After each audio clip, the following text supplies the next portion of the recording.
So welcome. This is USALI's speaker series. I'm Jose Alvarez, faculty director of the U.S. Asia Law Institute at NYU. And as announced last week at our sessions, we're now at the tail end of our academic year. And this is the last two programs. And both of them are focused on what is now the 20th anniversary of China's accession to the WTO. So this week, as announced, we will have a view from China from eminent folks who know quite a bit about this and have been following quite closely. Next week, December 8th, is from 9 to 10:30 Eastern Standard Time. We will have a revisit of 2 decades of China in the WTO, the view from the US, and we have someone who may be familiar to some of you, James Bacchus, now a professor at the University of Central Florida, former chair of the appellate body of the WTO, someone who the American Lawyer magazine once called the John Marshall of the World Trade Organization, has been following this not just from the appellate body standpoint, but as an international trade negotiator for the United States, and also as a member of Congress, so a politician / scholar in trade. So we're looking forward to that. So today's session features two very prominent speakers. First is Manjiao Chi. He's a professor and founding director of the Center for International Economic Law and Policy of the Law School of the University of International Business and Economics. His work obviously specializes in international economic law and dispute settlement, and specifically China's practice of international law. He's deputy chair of the Untittled Academic Forum on Investor-State Dispute Settlement, the standing council member of the Chinese Society of International Law, and the co-chair of the American Society of International Law's Asian Pacific Group. He's also been an expert consultant on several of China's WTO disputes and its investment agreement negotiations. And that reminds me that both of speaker, as well as the commentator, Kathleen Claussen, have the rare ability to merge both academic insights and practitioner insights, since they have been on both sides of this. So the commentator is associate professor at the University of Miami School of Law, Kathleen Claussen. She's a non-resident senior fellow at the Georgetown Institute of International Economic Law.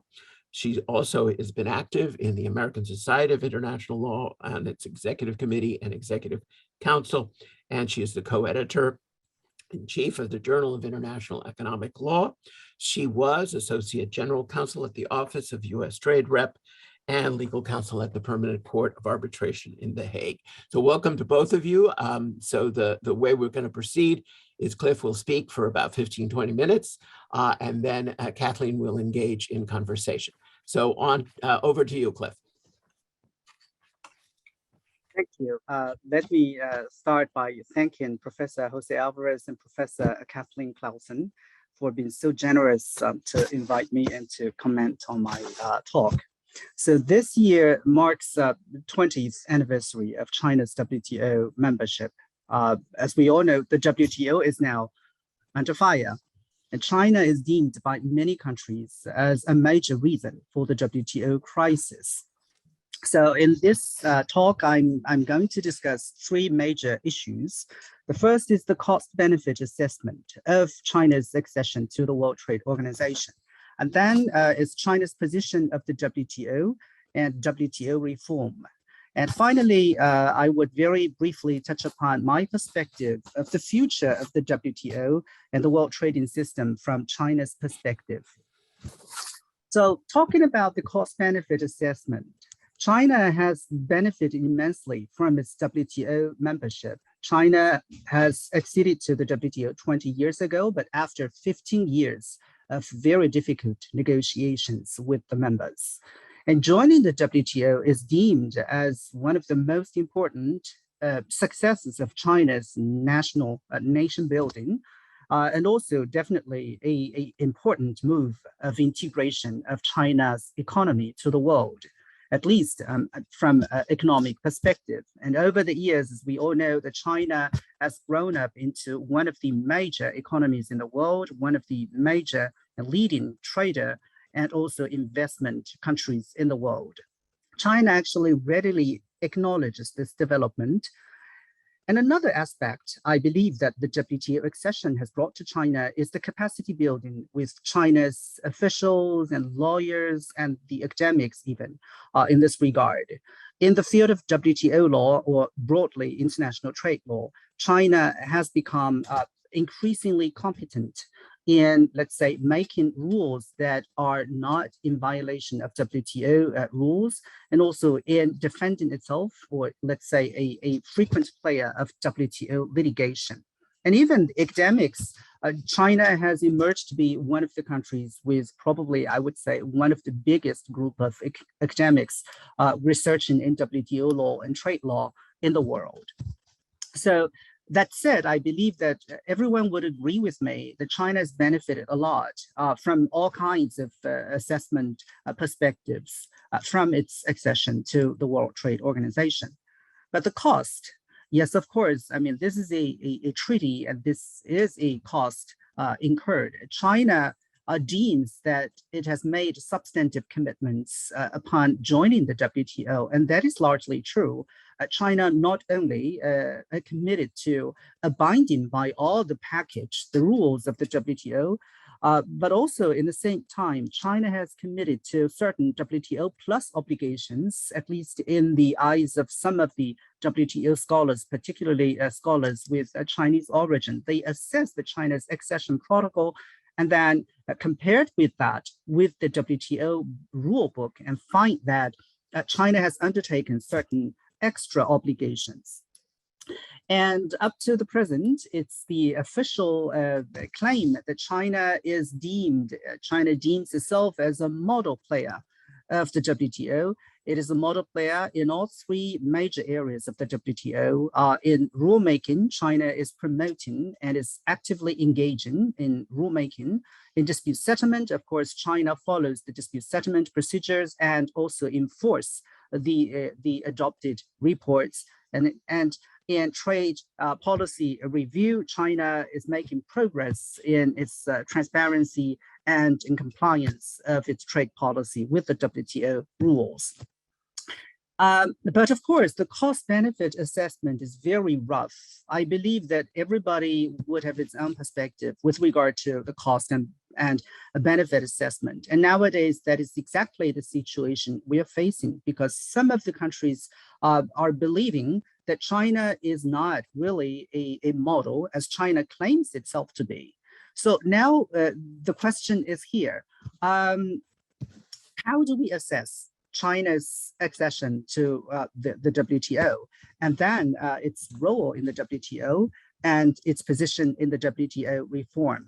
And that is something I believe that it's a very complex issue, but I would like to provide my own perspective, my own observation from a Chinese perspective. WTO and China has never been so, I would say, so eye-catching in that word since the past few years. And there is a growing awareness, at least among some of the WTO members, an increasing WTO members, a number of members, that there is an inadequacy of WTO rules in confronting the challenges of China. And this kind of awareness is particularly increased after the China-US trade war has broke out, and also after the expiration of Article 15 or Paragraph 15 of China's accession protocol, which was deemed, technically speaking, it was only about using the benchmark in assessing margin of dumping, but that was a little bit technical. But more broadly speaking, I mean, there were discussions whether or not that paragraph would mean that China's non-market economy, which makes it much more convenient to understand. So after the outbreak of the China's-US trade war and then the expiration of the Article 15 of China's accession protocol in just past few years, there have been a growing attention with regard to the challenges of China to the WTO.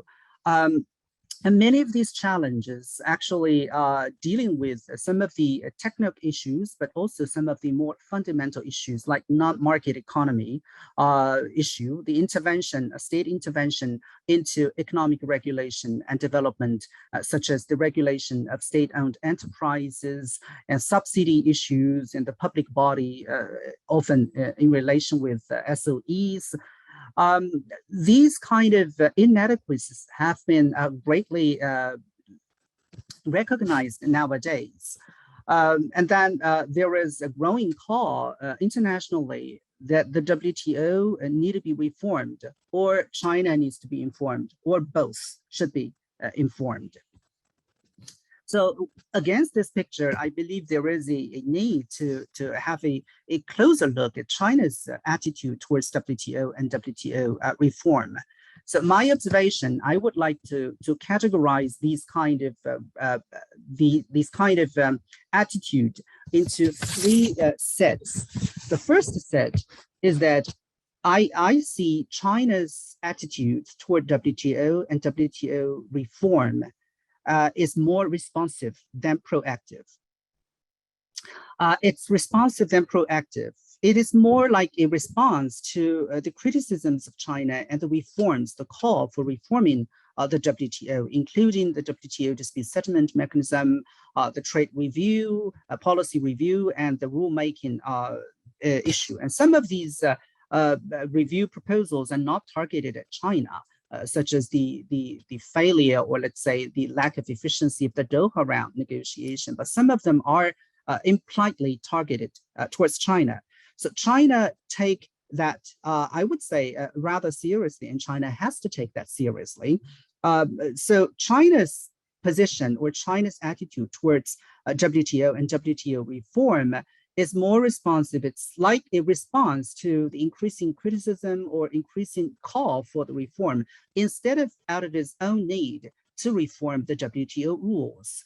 To China, I believe that China would found that it has benefited a lot from the WTO, and probably the WTO, well, despite the shortcomings that need to be fixed, still would be a desirable model for global trade governance. And this can be actually sensed from Chinese government statements very repeatedly in recent days, saying that the world, or let's say the trading trade governance should be based on multilateralism or multilateral rules, especially with the WTO at the center. WTO are almost I mean, this is a very smart, strategically speaking, very smart attitude, I would say, because sticking to the multilateral trading system with the WTO at its core actually would enhance the legitimacy of China being a good member in the WTO. WTO rules are almost universally accepted by 164 members. The majority of them are states. And then that's enjoy a very high level of legitimacy. And WTO also has exclusive competence in settling trade disputes.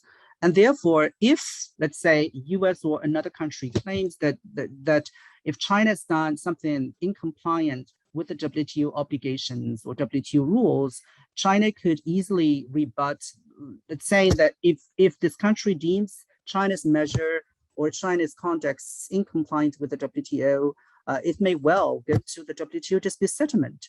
And if the panel or the appellate body rules that China is wrong or is incompliant in this regard, then China would take measures to bring its measures in compliance with the WTO commitments. So from this perspective, it would be very smart, especially if you consider that the recent China-US trade war, the former US president took unilateral measures, especially in the form of raising tariffs against China, which we all know this kind of raising tariffs unilaterally is very likely, if not certainly, a violation of WTO rules. But of course, China later on retaliated with several rounds of tariff raising. By raising its tariffs against US products, China is also risking violating WTO. So in a sense that this makes it a war is beyond, or let's say outside the WTO.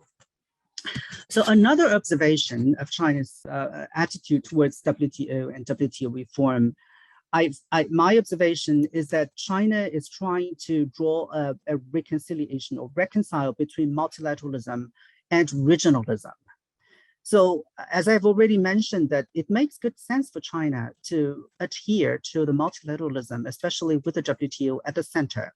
And China did actually put that notion into practice. For example, in the reforming of the appellate body, China was one of the most active members in trying to fix that issue after the dysfunction of the appellate body.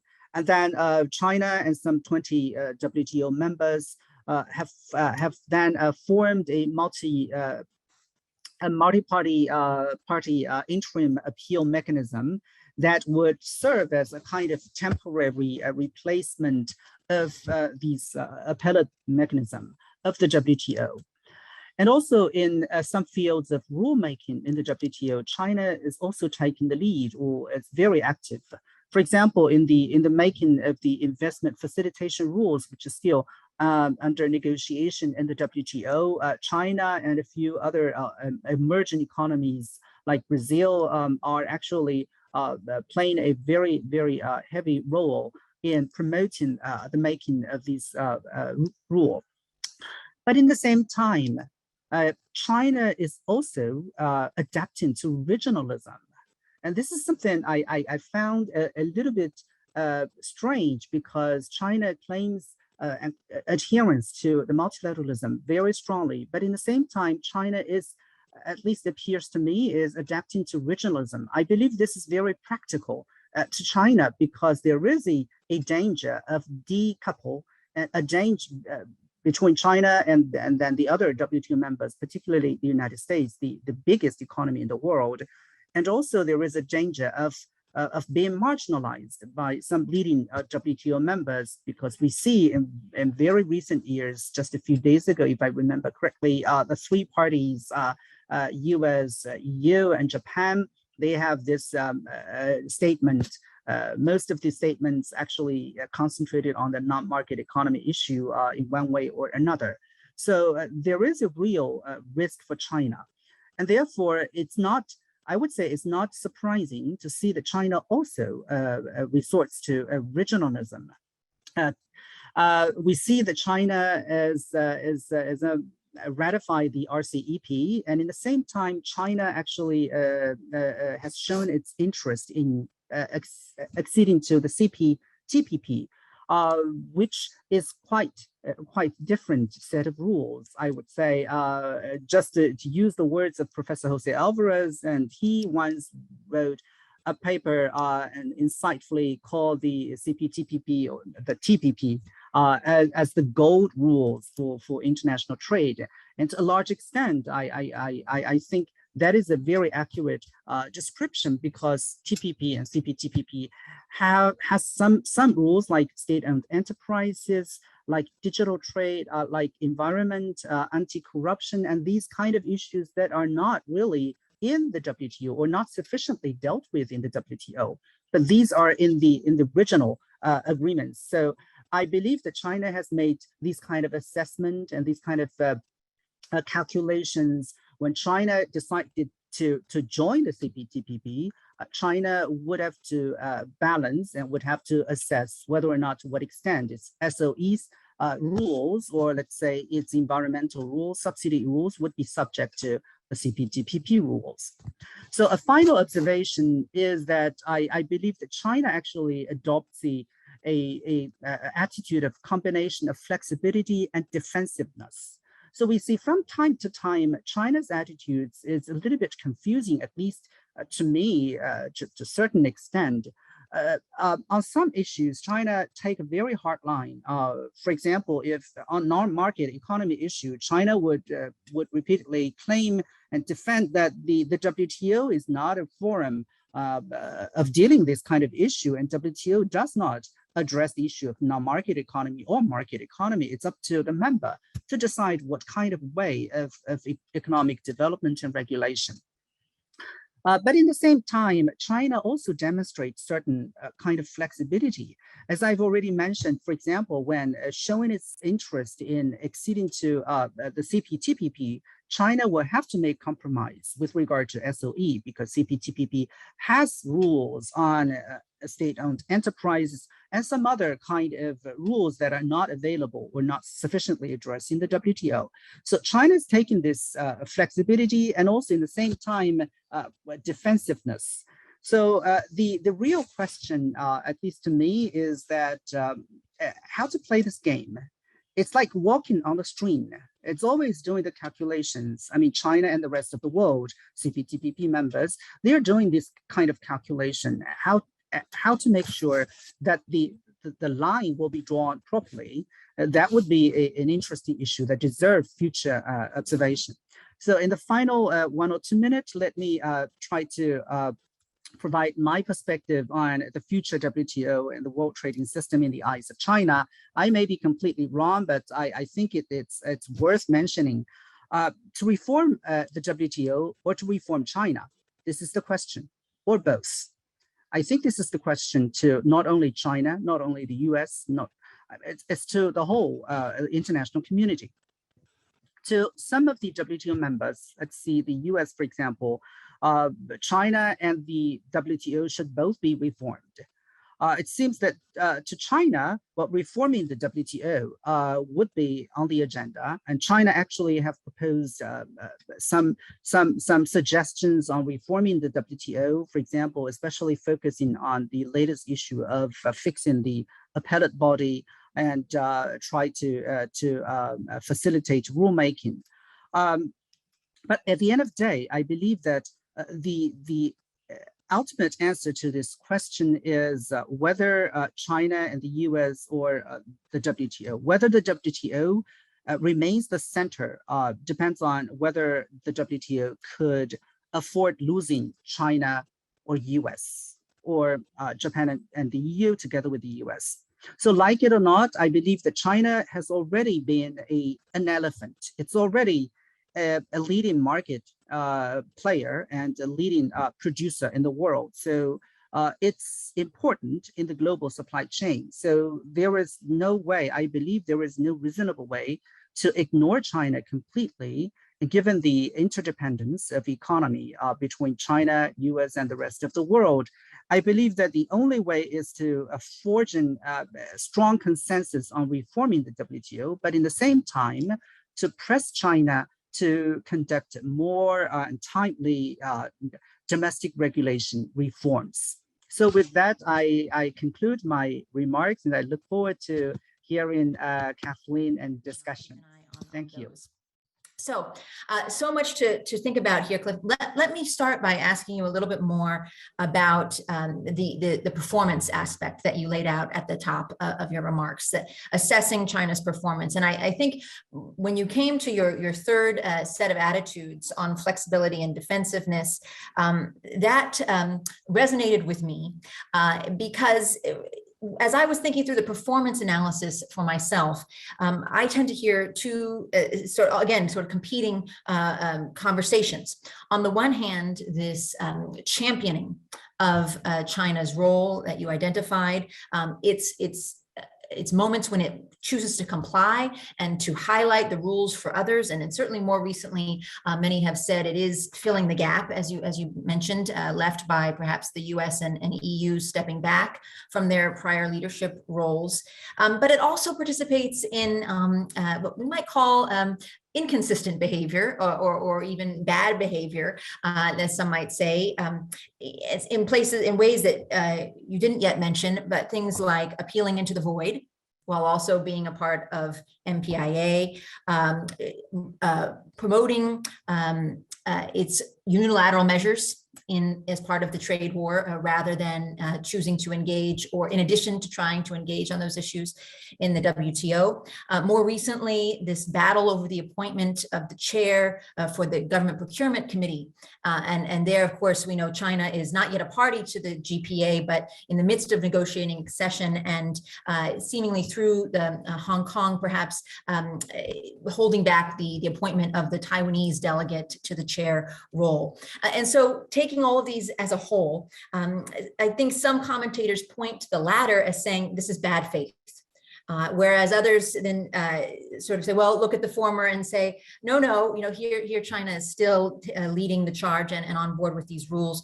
But it's difficult to sort of look at that and say, well, this is a credible commitment to those rules for those who emphasize, once again, those latter points. So I was hoping you could speak a little bit more, elaborate a little bit more for us about motivations and how we should understand these competing behaviors, and including the ones that you've pointed to and the ones that I've mentioned. What is driving these individual choices as we see them? How should we make sense of them? If you would say a little bit more about that, that would be great.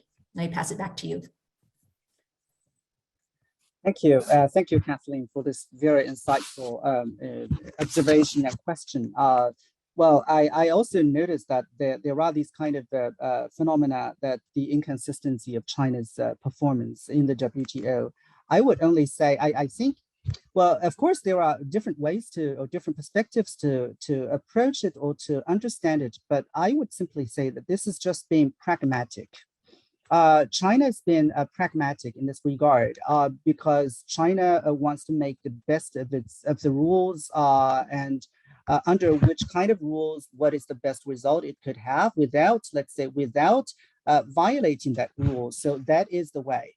But of course, that would create a kind of inconsistency. But my understanding is that China is probably losing a kind of top level understanding or top level design of how to implement WTO obligations. So sometimes it happens that on a certain area, policy area, when China takes this policy, and then it seems that it gets the best from taking this policy without violating that rules, the rules in that area. But this could be, let's say, it could be a suggestion or could be a hint or even a message to the international community that China is taking this, and then if the same or similar issue or policy is taken in another policy area, that could be very harmful.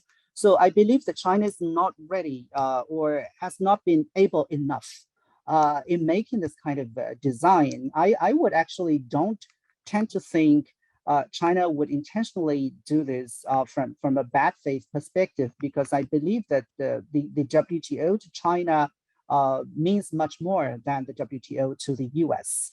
So that is the pragmatic, I think, the issue, I think. And also China would really need to have this kind of, let's say, a better informed decision-making at its national level, so that in the future, when it takes measure A or policy A, it would emphasize policy B and C in the future. So that would make things actually better. I think so. Thank you so much. Your comments then, and likewise earlier, the very important question you put forward on reforming the WTO or reforming China, how that has become a salient idea. Let's talk a little bit more about that, if we could, then, bearing in mind what you've just described. One wonders, in hearing you say that, whether there's a space to meet along the way, whether there is still the opportunity for change that we hear frequently now, this discussion about disciplines and the possibility for disciplines that would deal with the issues that, say, the US and its allies perhaps care most about, but also enshrine them in a WTO that everyone can live with, and finding those sort of, as you say, pragmatic options, where I think the rest of the world would say, well, the pragmatic option here is to meet along that spectrum. What's your response to that, Cliff? Well, I mean, pragmatic, I would say, well, I wouldn't say it's necessarily wrong, but it is really something that China should reconsider.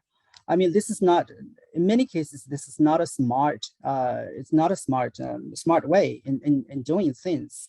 I believe that in taking a position on a certain issue, trade issue, investment, or other kind of issue, I think that being pragmatic is not necessarily a bad thing, but the thing is that I sense is the decision-making process in China is, I think it's quite fragmented with regard to trade. For example, there is a kind of trade measure, and then the measure is probably issued by, let's say, one ministry, but there are certain measures, they are issued by other ministries, and there are even measures by lower level governments. And then the WTO compliance of these measures or these conducts are not necessarily at the same level. Some of the ministries, some of the officials are better informed with China's WTO obligations, and some of them are not. So it happens, it really happens that the measures are made without knowing that they are violating, potentially violating a WTO rule. So that could happen. So if that is the case, I believe that the way is to bring the issue to the dispute settlement, so that that could be settled in a sense. But of course, it could also be resolved by negotiations or some other ways if that could work out. I hope this explains. I'm not sure if this explains, but feel free to follow. Thank you. No, that's very helpful, and indeed, I think responsive to the earlier conversation we were having about how certain things may come to pass, is that there is some fragmentation within, and that's certainly not unique to China. I would say, having experienced some of that fragmentation, putting it diplomatically on the U.S. side as well. So I was struck also, Cliff, on a similar dimension by how much in describing the reform possibilities. You said how much the WTO means to China. And so I am right now sitting in Switzerland. Here we are. We were intending to have this ministerial. I have more time on my hands than I expected when I set out to come here. But of course, we are not having that ministerial now. So the question, not that in this ministerial we were intending to have a major reform, but I think obviously it was a disappointment to many that we couldn't at least make progress on some of the conversations that have been ongoing and many governments have worked hard on over these last several months. In fact, so much so that I think we hear a lot about sort of buzzwords that I'm hearing, not just in Geneva, but also beyond, things like the irrelevance of the WTO and the risk of its credibility. In fact, a US official made that comment earlier this week. We need fundamental reforms for the system to be viable and credible. There's a legitimacy crisis, some have said. Two words I heard today in earlier conversations were disenchantment and disillusion. And so as we're thinking about possibilities for reform, and as China, as you suggested, while being responsive, is also trying to lead the charge on some of those reforms, I'm wondering how you think either China or you personally might respond to those comments, if you share that. My own view, I'll say here in just in brief, is that when I hear people say that, make comments like that, I think each of them is referring to something quite different. I'm not sure that we have a shared vision of the disenchantment or disillusion with the WTO. And so that's maybe one issue that we need to unpack a little bit more. I also hear people say one way to solve this problem, to make the institution more relevant, is to bring in more, to bring in labor, to bring in climate change, and to have the WTO deal with those. And so what are your reflections on those, Cliff? Are you feeling that that is also a sense in China? And if so, what is the government doing, or what do you think we should be doing to deal with those concerns? Thank you. I think, as I've said, I believe that China would think that the WTO is highly relevant. And the relevance is extremely high to China because it helps China to stay within the global supply chain, within the international economy. So that is very important, especially if we consider that unlike the United States, the allies of if we can use the word of ally of China is, at least from the economic perspective, are not really as strong as those with the United States. So staying in the WTO and adhering to the WTO rules is makes rational from a rational perspective. It makes good sense for China. But of course, I mean, China would agree that the WTO needs to be reformed. But the thing is that how to perceive this kind of reform? To some of the countries, I believe that there are already some scholars writing that the reform actually is impliedly setting China as the target. So reforming WTO is like to making WTO more capable in confronting the challenges posed by China. But to China, of course, I believe that China has full awareness of the situation that it is in. China tries to, my perspective is China tries to shape this in the way that the WTO needs to be reformed from the WTO's perspective. For example, in China's proposal, China stresses quite a lot on the dysfunction of the appellate body, and then the slowness or the lack of efficiency of rulemaking. So these are not necessarily targeting at China. It's the WTO's issue, and China tries to shape itself as the defender of the multilateral system. And then to some extent, it succeeds, especially by setting up the MPIA with certain members. But in the same time, I believe that China also wants to kind of avoid its image of being a profound challenge to the existing WTO system, especially avoid using the term or let's say the idea of the non-market economy or trade distortion or something like that. And these words are frequently used by US, European Union, and some other major trading powers.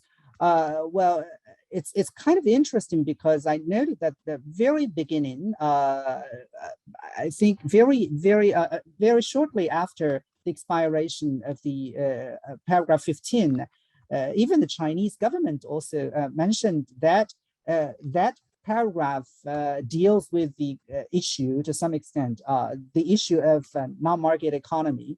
But later, China changed its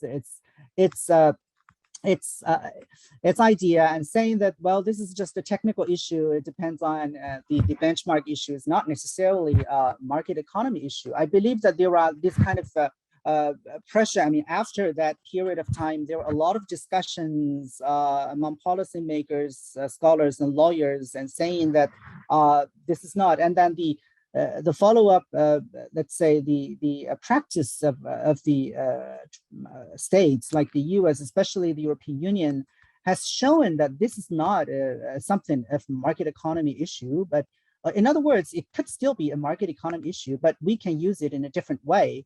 The EU has adopted the new rules of the so-called market distortion effect or something like that. So it's like the same wine in the new bottle. That's China. I believe China realized this and just tried to not to shape itself as the kind of fundamental challenge to the trading system. But I think it's necessary in the same time that we should be reminded that China is not just try to play this kind of game, just completely avoid that. China is just trying to test, but not in the WTO. China is trying to test, at least from a regional perspective. Talking about SOE, for example, SOE has been a target of criticism over China because it relates to a lot of trade rules and distortion effects like subsidies, dumping, and all kinds of other things. Well, of course, in the WTO, there was no rules for specific rules for regulating these kind of systematically the SOE challenge. But then China shows its interest in joining the CPTPP, and that would bring China to a certain level of regulation of SOE, because CPTPP is deemed, I mean, TPP is deemed to a certain extent. I mean, back some years ago, there were discussions that TPP is targeted at China. I would say it's not made that clear, but that would be an implied target.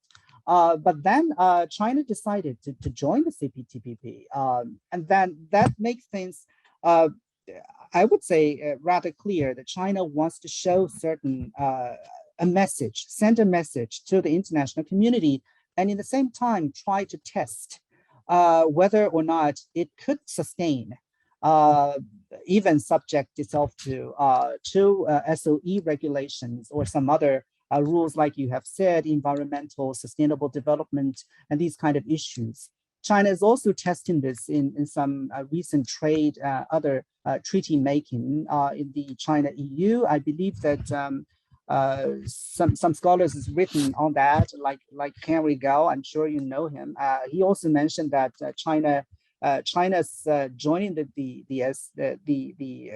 China's signing, let's say, the principal agreement or agreement in principle is not necessarily a treaty now. The CAI between China and EU, it incorporates a very specific section on sustainable development, which is the first unprecedented for China. EU has quite a few of these treaties. So I believe that China, in the same time, is trying to shape its image of the in the WTO, an image of let's say a defender of multilateral trading system instead of a troublemaker. But in the same time, China also tries to test to what extent, or whether or not to what extent it can, let's say, if the WTO would initiate a kind of negotiation on rules regarding the WTO, regarding SOE or non-market economy rules or something like that, by testing through a CPTPP, it probably will provide at least some experience and lessons so China could learn. I think China is really doing this. I mean, strategically, I think it's quite smart in preparing for this. Yeah. Well, let's stay on that for a moment then, Cliff.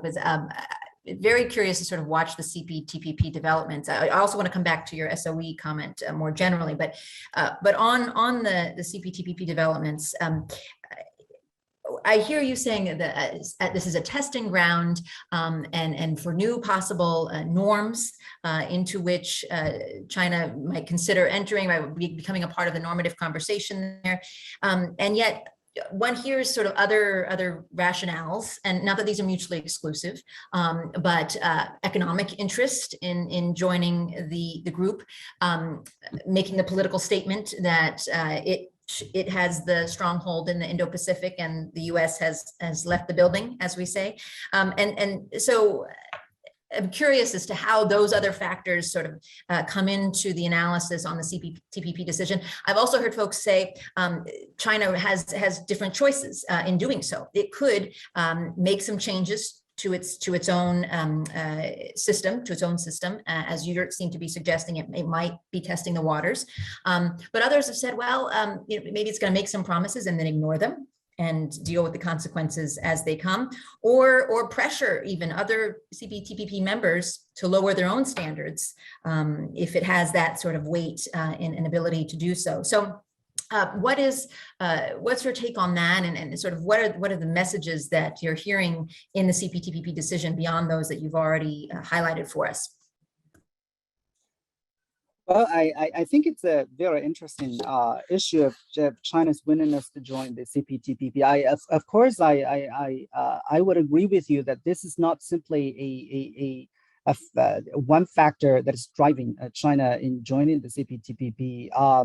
I think there are a number of other reasons, or probably other rationales on the economic perspective, aside from the testing thing. And also, I believe that China, as I've mentioned, would like to be flexible and then try to reconcile multilateralism and regionalism in order to make sure, or in a sense, to prepare, to get prepared for being decoupled, really being from the WTO or the major trading partners. So CPTPP would provide a way, or at least a certain kind of help. And also economically speaking, I mean, CPTPP is important. No one would deny that. And economically, it also makes sense to China. And geographically, of course, I mean, China would think this is as a geographically, geopolitically, this is also a kind of smart move, because the United States is not in there. So the negotiations potentially would be easier compared with the situation if the US were in the camp. So that said, I believe that there are a number of these issues, but of course, I at least from my sense is that despite the recent changes in China, I believe that there are still cause within the Chinese and also within the government that China is also considering certain let's say economic reform, or despite what is shown to the others, or economic changes. I mean, the premier and Chinese government has made in recent years and recent months that China will not just close, still adopts its open policy. So I mean, this is also a kind of gesture to the world that China would stick to its existing policy, economic development policy. But of course, I mean, joining the CPTPP is not an easy job, because it's not a unilateral thing. So China would have to go through the negotiations with the other members there. So I believe that it would be very difficult if you consider that it hosts, let's say, Mexico, for example. The United States, Mexico, Canada treaty has this kind of market economy clause, if I could call it. So if, let's say, if Mexico signed that agreement with China, and then Mexico would risk, and Canada also would risk being excluded from the USMCA. So I believe that I don't know, but I at least for the time being, I don't think I know a way to get around that. It's just kind of mission impossible. I mean, so I'm really, to be frank, I think it's more like a gesture. It's a good gesture, but I think it's still a long way for China to be admitted into that camp of CPTPP. So that's my perspective.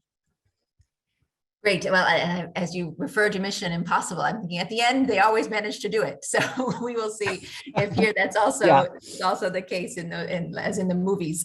But it's interesting when you talk about the normative commitments that it might be prepared to make, given how it strikes me we've sort of gone from a moment we speak about the WTO accession process of maybe rule taking to then trying to be the rule maker and still in WTO trying to promote itself in that way. And now this is more rule taking again, or so it seems, or could be. So that's very interesting to think about it in those terms. I want to get some of the questions in from the audience. We've already had a few, and one of them speaks to the issue that you raised a moment ago about SOEs and disciplines within the WTO.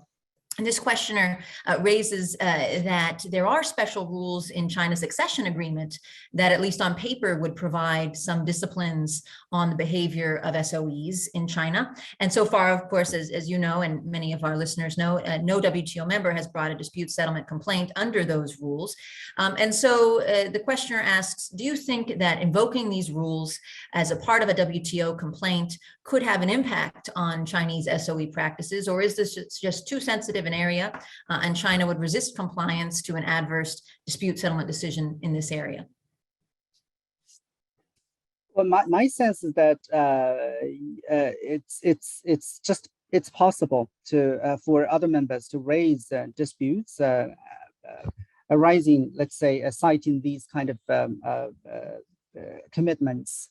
I think it is possible, but of course, I mean, there are quite a lot of discussions from a legal perspective whether or not the accession protocol would be deemed as a kind of covered agreement, so that it could be invoked in, let's say, in the dispute settlement. I note Professor Julia Yaqing is among the audience, and she is one of the scholars who have that insight and very quite insightful idea on that regard. But I think it's possible to let's say to initiate WTO disputes against China on these kind of issues. I mean, this is a way to, if I'm not using the word of help, but at least it's kind of way to push China to take certain measures to amend its at least be obvious in compliance with the WTO.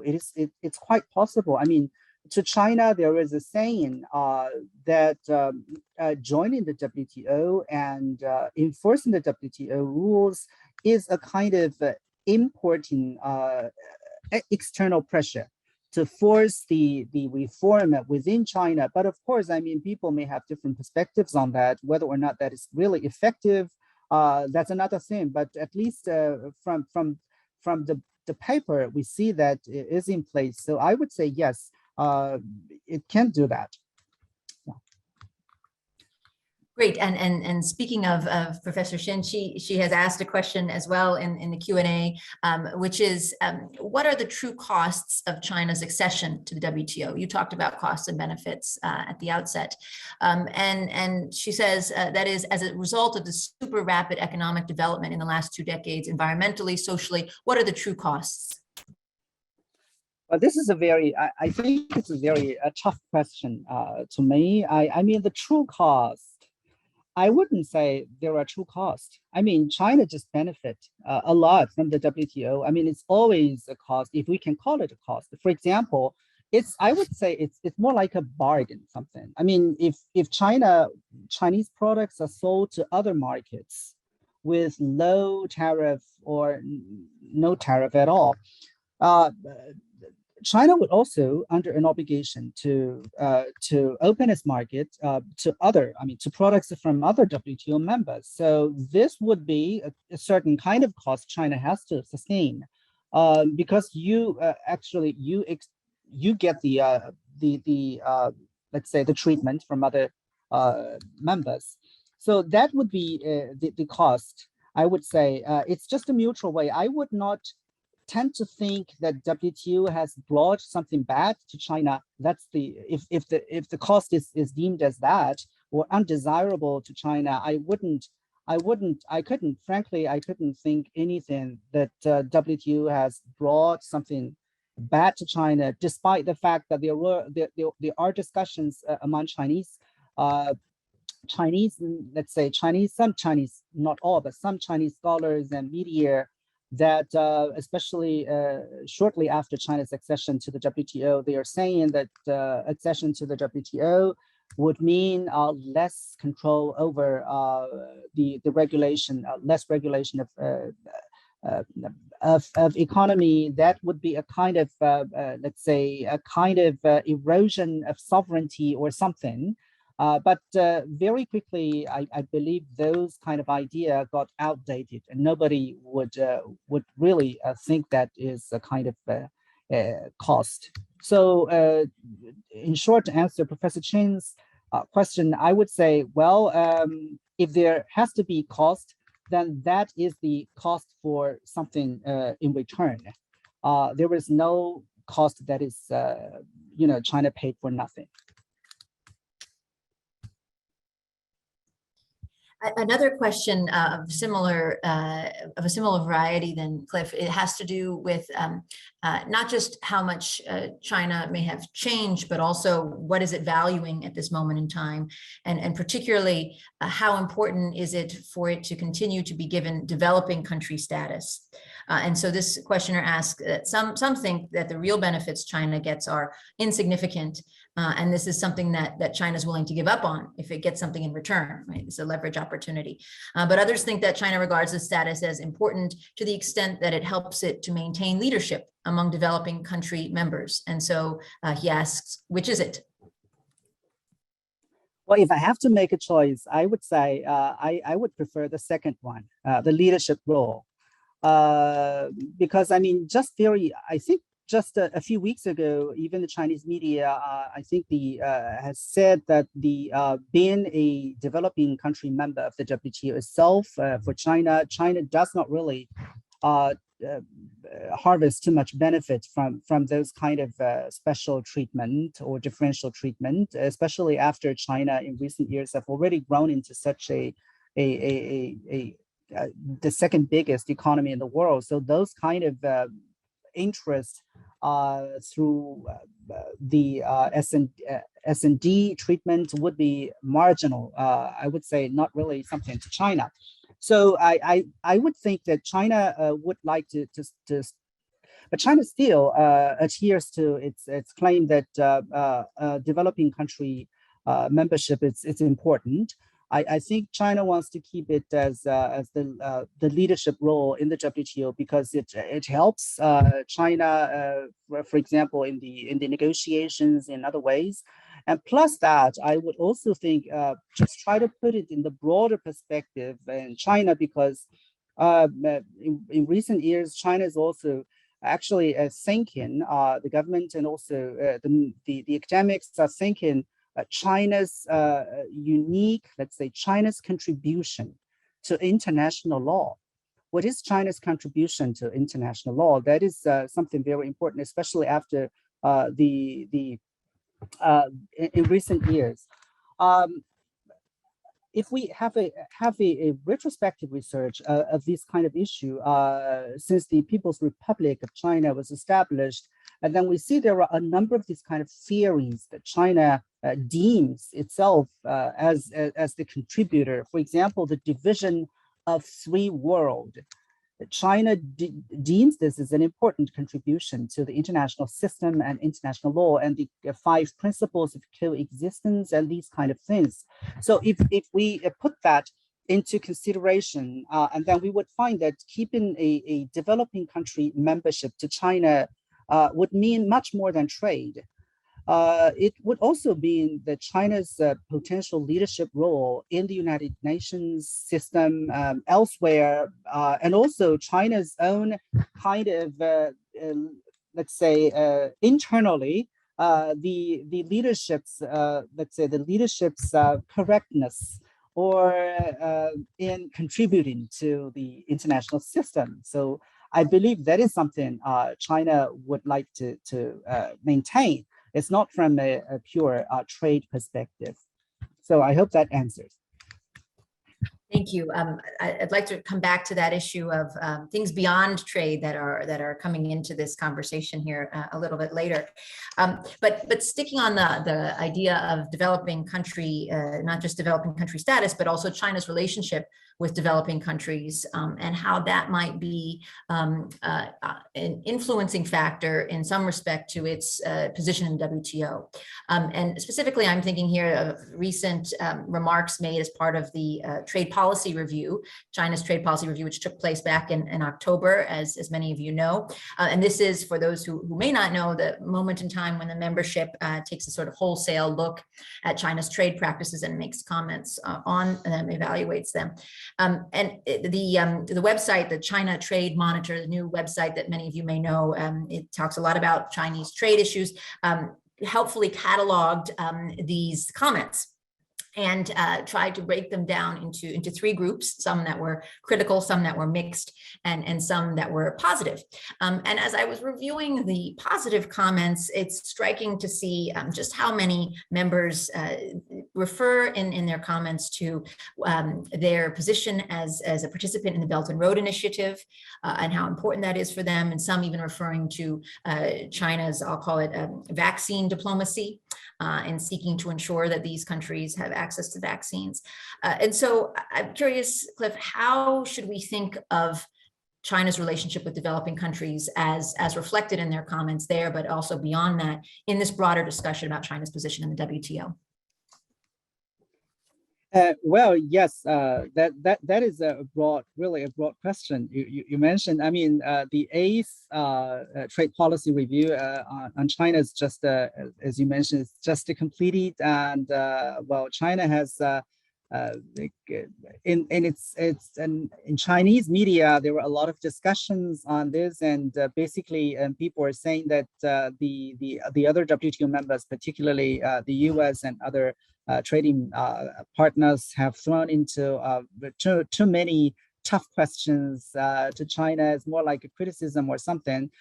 So I wouldn't be surprised that there are these kind of criticisms. But well, that's acceptable and that's understandable because that's the very purpose for this review. So I believe that the Belt and Road and some other strategies that China is adopting, the Belt and Road Initiative is a very ambitious initiative China has adopted. It's actually, I would say, it's not only linking developing countries, but also developed ones, especially in European countries, but not really too many. The majority of the BRI participating countries are developing ones, especially in Southeast Asia and in Africa. So I believe that this China has already stressed a lot on the major way of the BRI initiative. China, on one side, tries not to be, let's say, a point to irritate other countries by initiating this BRI as being like taking the leadership or forging its own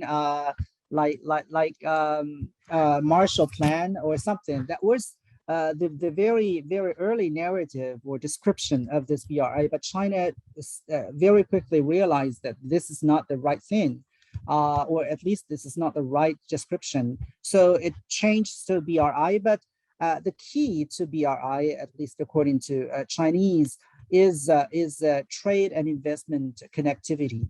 So trade and investment really plays a key role in the implementation of BRI.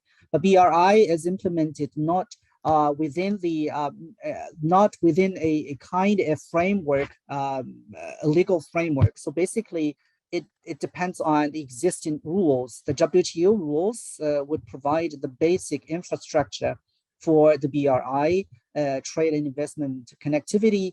But in the same time, there are a lot of bilateral treaties, trade and investment treaties, and sometimes it's non-binding MOUs or something like that, declarations and these kind of things were concluded between China and BRI participating countries.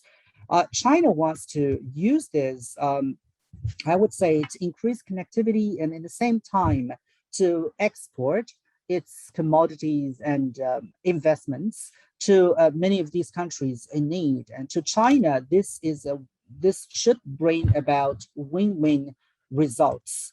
On the one hand, China exports its goods and investments. On the other hand, the recipient countries got the infrastructure, got this development. But of course, I also noticed there are these kind of discussions whether this is real implemented in that way. There are criticisms from. As far as I can see, I actually haven't seen any empirical study as to how the BRI have actually helped China forged a kind of ally or countries of certain group or something like that, if not ally in this regard. So I would still think that the BRI is quite loose. It's not like a WTO. It's not really an institutional design. So I would say, yes, China would benefit from BRI by linking itself better with the other developing countries. But I actually think that these kind of effect would not be that substantial. So that's my observation, but I may be wrong. Yeah. Well, as I say, it's just striking to read them all in succession and to sort of see, it seems like the lineup of countries who have benefited from that program or believe they are benefiting from that program. And then now reaffirming in the WTO context, the goodwill toward China for all of its progress in the WTO context as well. Earlier, you mentioned the trilateral recent trilateral statement from the EU, US, and Japan calling for new tools. That I think touches on something that I wanted to be sure to ask about, and it goes also to our earlier conversation about the relevance of the WTO, which is the influence of engagement in other fora. The OECD, for example, being the home for the tax initiative, but also G7 and G20 being places where a lot more work perhaps is getting done.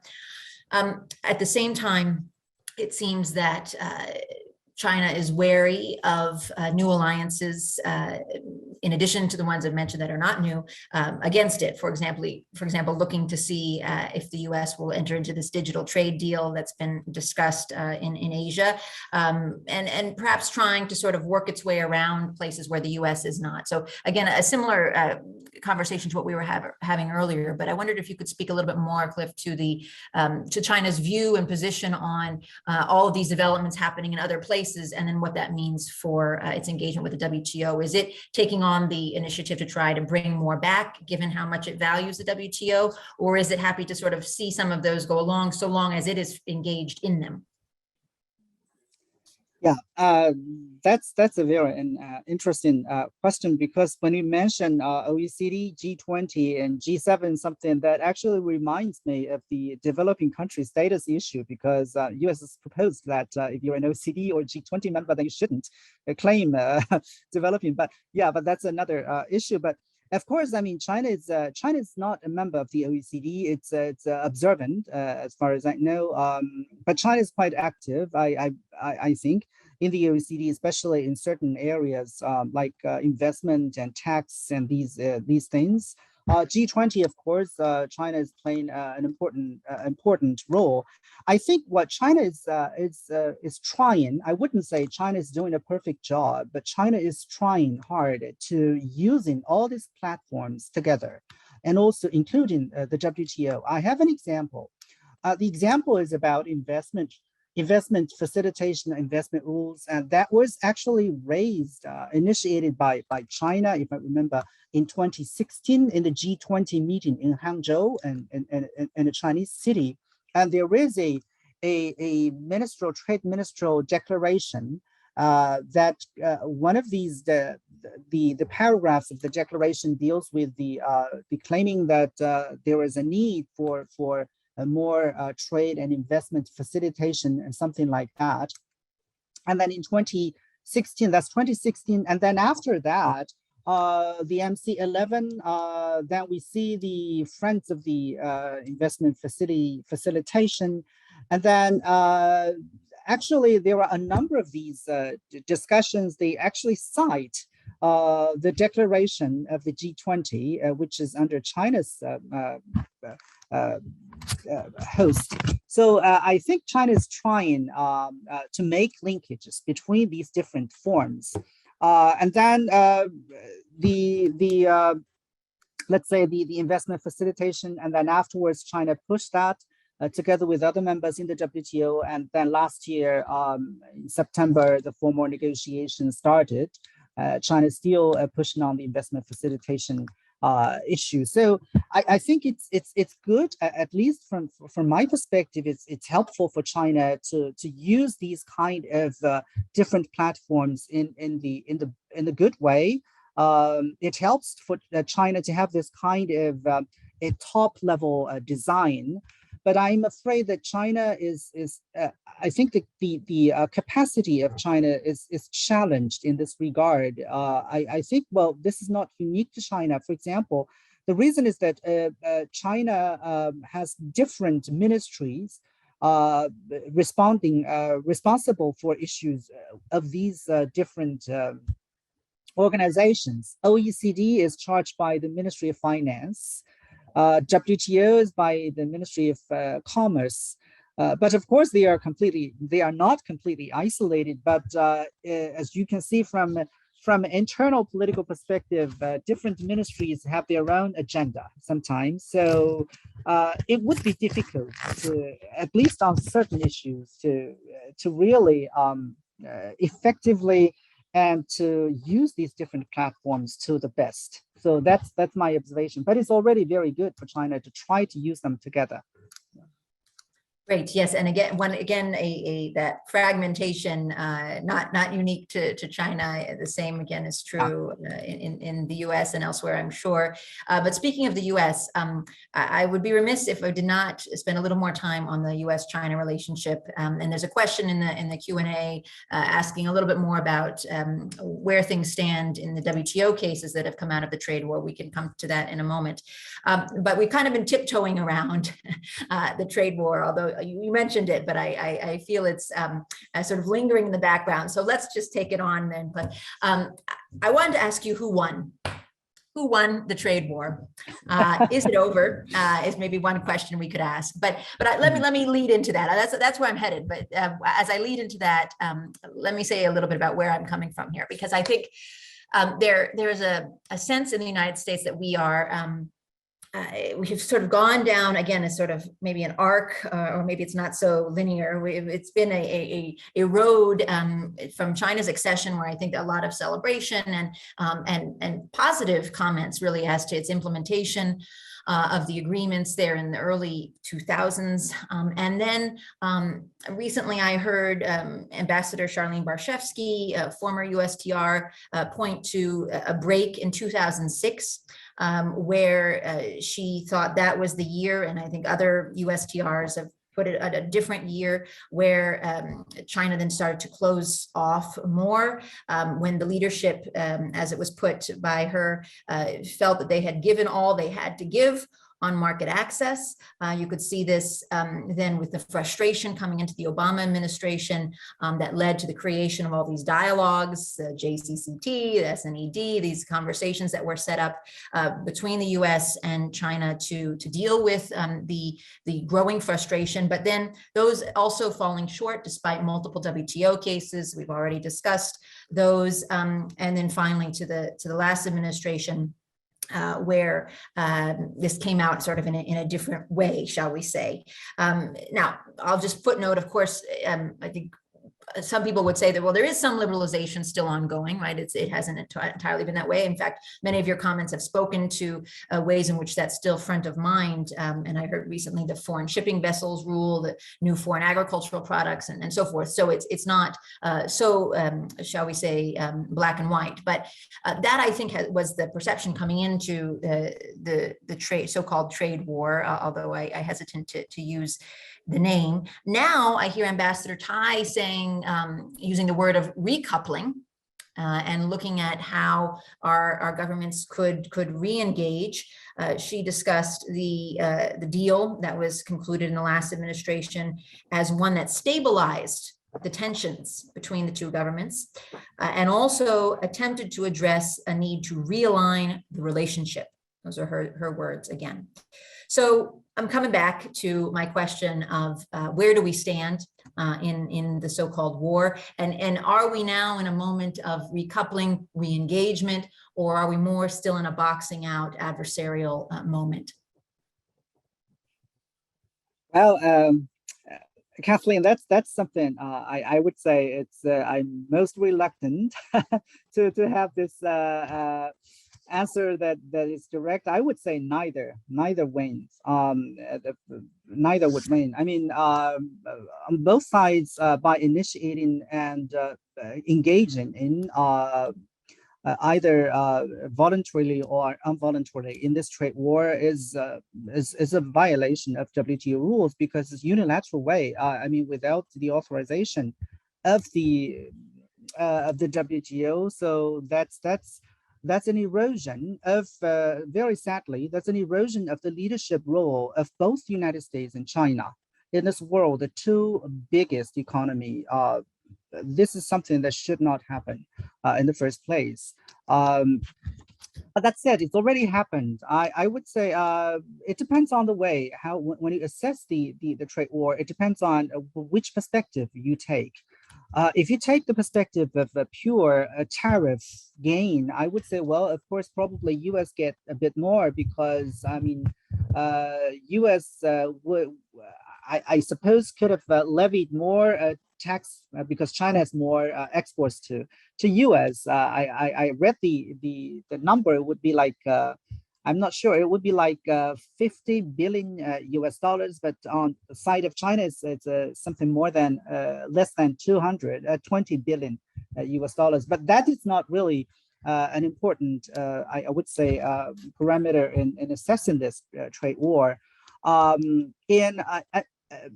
Another thing I think is that by initiating the trade war, I actually think it's not really smart, even from the perspective of the U.S., because the gains of this trade war is just a very short-sighted, or let's say instant, immediate, or let's say early harvest in a better way. It's just it's just a tariff something, but there are some more fundamental concerns U.S. have already expressed over China, such as SOEs, such as non-market economy issues. I mean, in the phase one deal, in the deal between China and U.S., these important issues are not sufficiently addressed. I mean, nobody's caring of these more fundamental and more systematic issues, and just pursuing these immediate harvest. I think it's not really a smart thing. Here, in this way, I think it's really no winner. And on the side of China, well, China is getting has to get ready in order to counter this kind of retaliate. And we see China's very quickly within its let's say adopting laws, sanction laws, and these kind of things that has never happened in China. And in the same time, we see that nationalism, nationalistic sentiments have been repeatedly stirred up in China. These are something beyond trade, but I believe this is harmful. This is harmful to China and also to the world. So I think there are better ways. I believe, although I might not be able to smart enough to come up with these kind of better ways, I think it would be reserved for the politicians and statesmen. But I believe there should be better ways to deal with this issue. Just thinking about market access, think about the EU. By signing the China-EU investment agreement, EU has gained China's commitments on some very important sectors of market economy, financial service, air transportation, and these kind of things. I believe the US was also want to have that. So I still remember US even in 2012, US initiated WTO case. That's the kind of electronic payment. So it's about financial payment, financial service issues. So, I mean, EU has already done that. The US, I believe, would have more leverages, more tools from its toolbox to negotiate with China a treaty even better, I would say, even better than the CAI. There should be other ways rather than these kind of trade wars. So I hope that answers you. Thank you.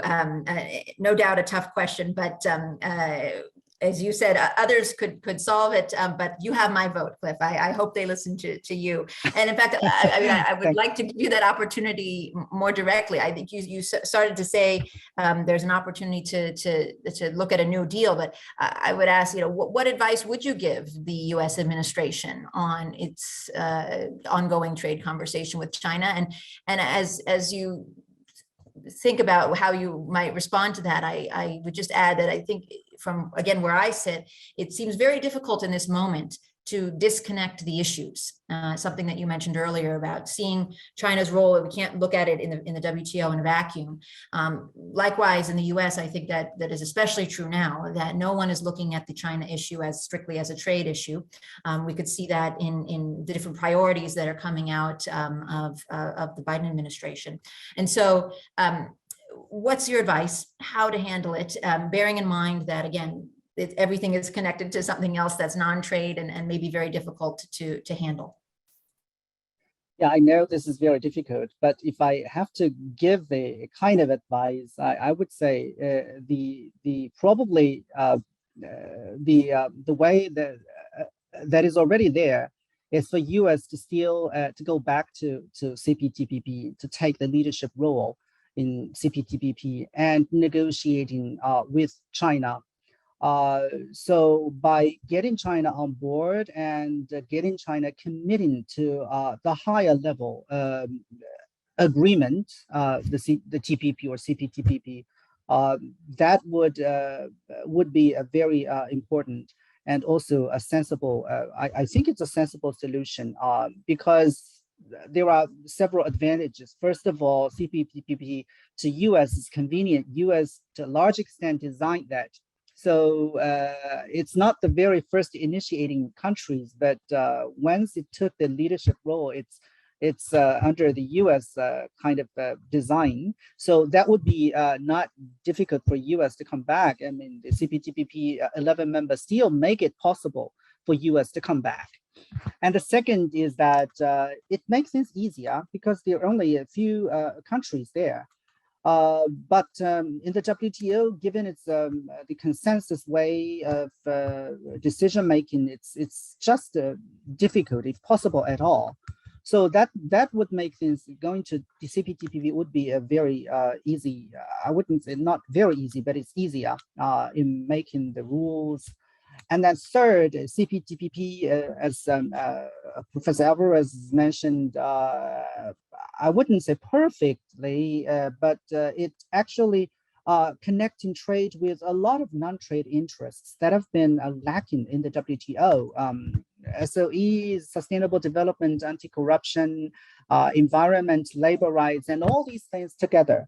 So that would be a very good platform. So I think it makes good sense if US would come back to CPTPP and then take the leadership role and engage in discussions with China. I think that would make a very good progress. And once the countries make the deal, then the CPTPP, I would say, could be to a certain extent or de facto expand to other countries if there are other FTAs or treaties adopting similar standards. That would be a very, I think it's a realistic way.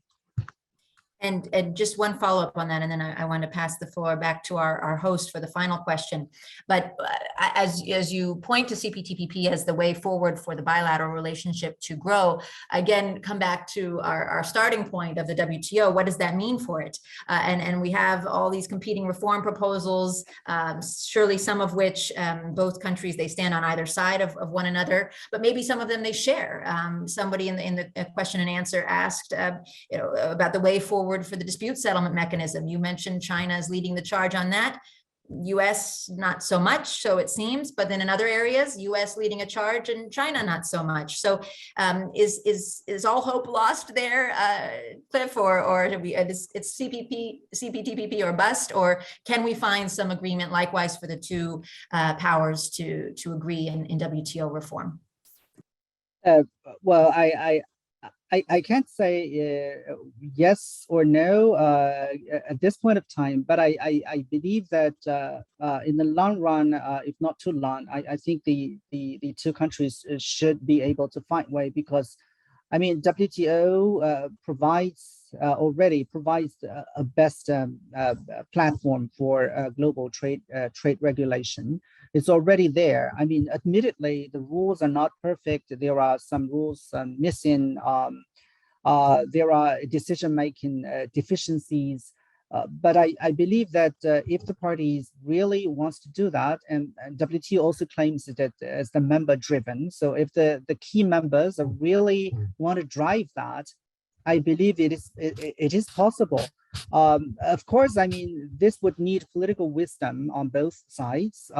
China would, on the US side, I mean, more flexibility and more pragmatic would probably be the way. I mean, I mean, of course, reforming the rules that taking China's non-market economy into consideration is important. I would say it's completely legitimate, at least to many WTO members, of course.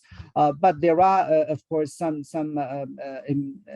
imminent, let's say, dangers of the WTO, like the dysfunction of the dispute settlement, and then the existing negotiations. I mean, this could be done. I mean, if the parties agree. And then I think the most important thing is to sit down and to have a reform agenda. That is the most important thing. But up to the present, I think the consensus on even forming the reform agenda, a reform agenda, is not really that strong. So I think both parties, given the increasing interdependence and the relevance of the WTO to both parties and to the world, I think it's not only their right under the WTO, it's more like an obligation for both countries, given that they are leading countries in the world. It's their obligation to sit down and to really find a way, not only for the benefit of the two countries, but also to the whole world. So that's what I'm thinking of. Well, on that thoughtful point, let me turn the floor back to Professor Alvarez, who will ask the final question, with apologies to those who had many more in the Q&A. There were many good questions that unfortunately we do not have time for in our short session together. But before I pass the floor, I just want to again thank Professor Alvarez and Cliff. Thank you for engaging with me and in all of my peppering you with questions. And so with that, over to you, Jose. So thank you. This was a very interesting, and I appreciate a real conversation that we have just heard. And I guess back to you, Cliff, you raised at one point, to reform the WTO or reform China, that is the question. The Hamlet approach that you took suggests to me that if the consequences were, as they were for Hamlet, life and death, the question is a serious one. That is, how badly off are we really if the WTO were to collapse? That is, I see many signs here that multilateralism, especially if reliant on hard treaty obligations that would have to go through Congress, is exceedingly difficult on the side of at least this democracy on this side of the Atlantic. It may actually be easier for countries that don't have the trouble with democracies and getting one half of each side of our Congress to accede to even the TPP, much less global reforms on a treaty involving 164 countries. So, and it is revealing, I think, that this issue, the future of the WTO, was not one of the ones that made it to the summit between the two leaders recently. So they obviously don't think it's at the same level of importance as the prospect of nuclear war over Taiwan or the ending of the planet through climate change. So I just want to press you. I know it's important to international trade lawyers because that's what we do. But if the World Trade Organization were to collapse, how bad is it really for the world? Well, I don't know. I can't imagine how bad it was, but I believe that would go back to, let's say, fragmentation. I wouldn't say it's completely orderless, but we do have free trade agreements, quite a lot of free trade agreements.